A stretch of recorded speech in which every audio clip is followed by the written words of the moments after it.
Bien, ahora sí, entramos de lleno al programa Chámbara Empresarial. Ya está con nosotros el doctor José Alba, él es docente de la Cámara de Comercio y con él vamos a hablar sobre la Ley de Prevención y Sanción de Hostigamiento Sexual. Doctor, ¿cómo está? Buenos días, bienvenido a Chámbara Empresarial.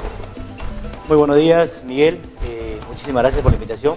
Estoy aquí a nombre de la Cámara de Comercio para tratar un tema tan interesante como es la Ley de Prevención y Sanción del Hostigamiento Sexual, ¿no?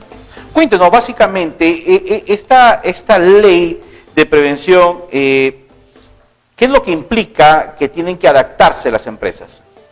Bueno, te cuento en primer lugar que el año pasado, el 22 de julio del 2019, salió publicado el reglamento de la Ley de Prevención y Sanción del Hostigamiento Sexual.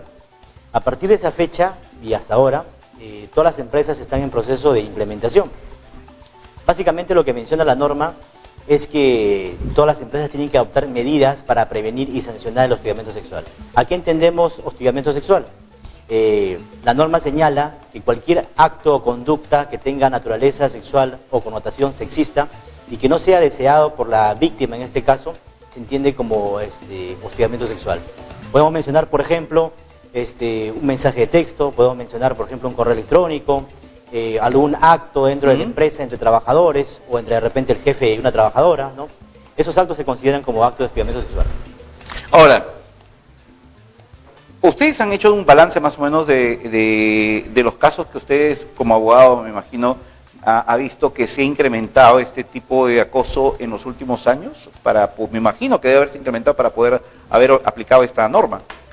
Bueno, esta norma es la consecuencia, no sé si tú has visto las noticias todos los días, por ejemplo, el número de feminicidios, ¿no?, que sigue incrementándose en la región y a nivel nacional. La verdad que los números son alarmantes. Entonces, esta norma de hostigamiento sexual tiene básicamente o está entrelazada también con el tema de feminicidios.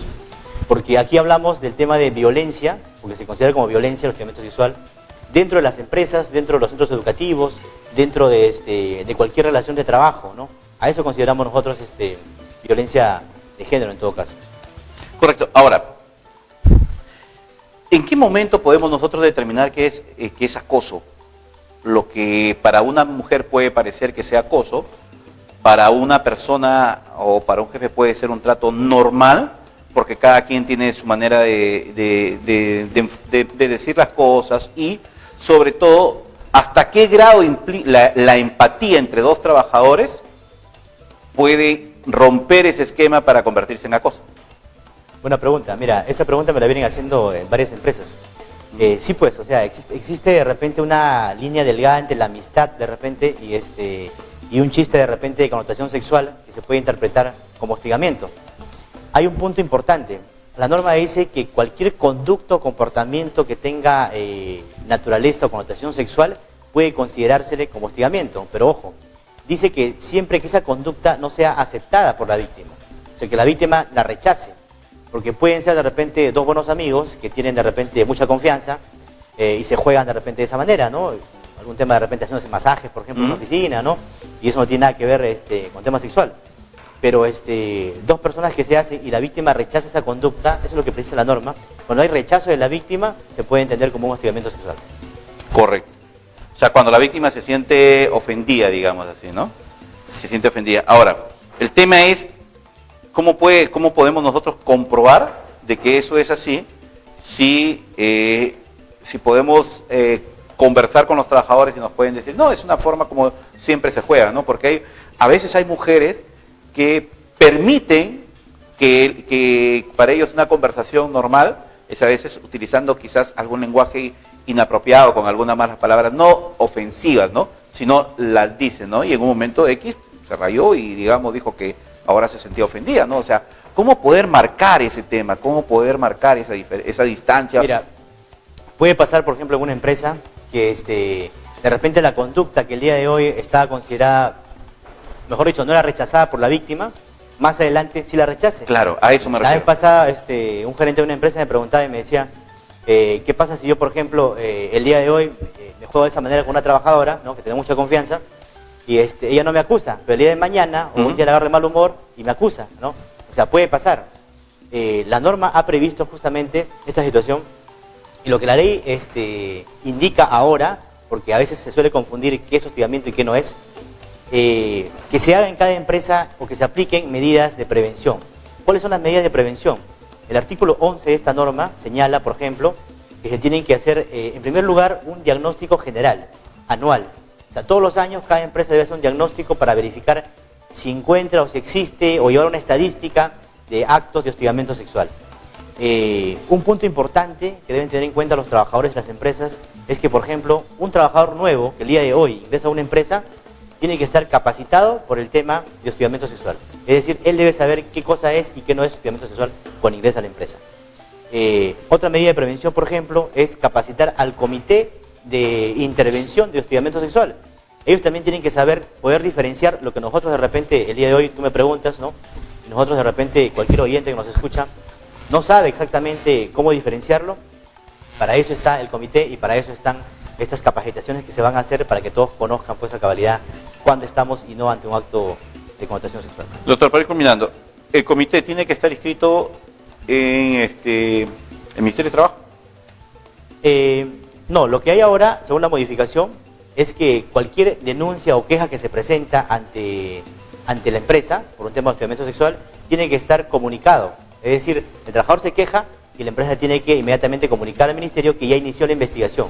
Y cuando termina la resolución, también, ¿no? Ahora, no, el comité, ¿cómo lo forman el comité? El comité. Bueno, el comité se tiene que conformar de manera paritaria, ¿no? El día de hoy, para las empresas que tienen 20 trabajadores o más, se tiene que hacer vía elecciones, para la elección de los 2 integrantes de los trabajadores, y la empresa se lo designa, se puede decir, a dedo, pues, ¿no? O sea, son 3 integrantes del comité. 4. Son 4. 2 que coloca los trabajadores y 2 de la empresa. Y 2 de la empresa, ya, correcto. Ahora, ¿este es de carácter obligatorio? Es obligatorio crear este comité, y además también te cuento una cosa más.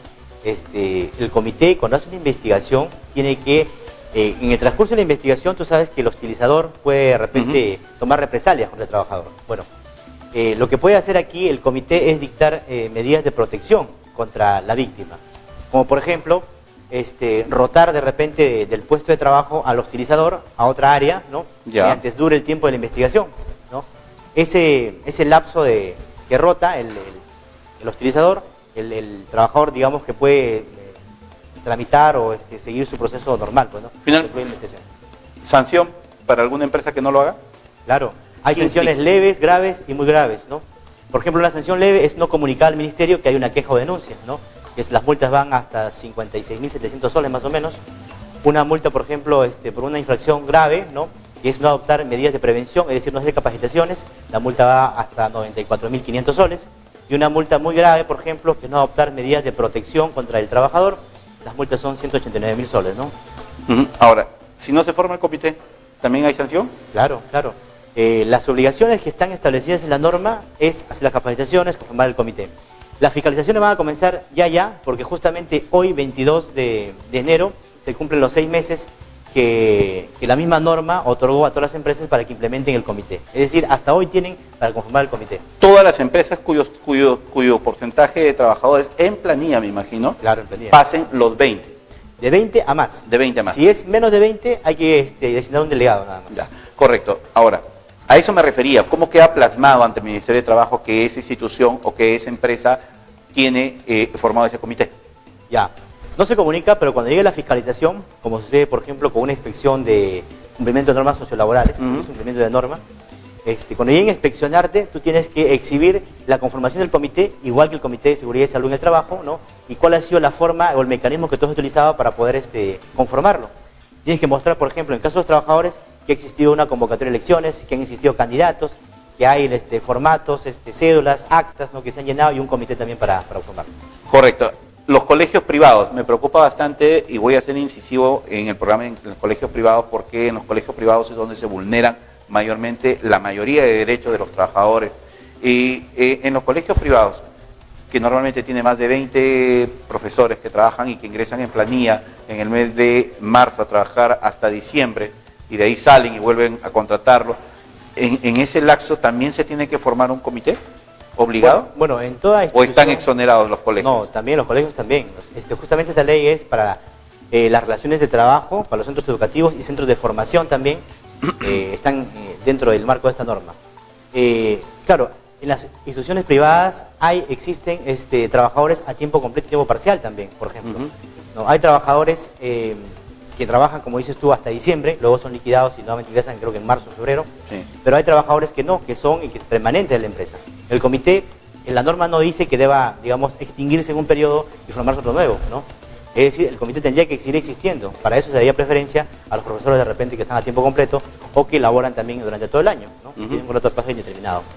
Correcto. Entonces, todo estos detalles, ¿dónde lo pueden más o menos poder tener una mejor orientación? Bueno, el día de mañana justamente queremos hacer la invitación. Vamos a hacer un foro sobre la ley de prevención y sanción del hostigamiento sexual en la Cámara de Comercio, Tirón Junín 454. ¿No? Todos los que están interesados pueden inscribirse a través del fanpage la Cámara de Comercio y también de la Escuela de Desarrollo Gerencial. Correcto, doctor. Muchísimas gracias por habernos acompañado. Espero tenerlo más adelante para seguir analizando estos temas que me parecen muy interesantes para poder dilucidar.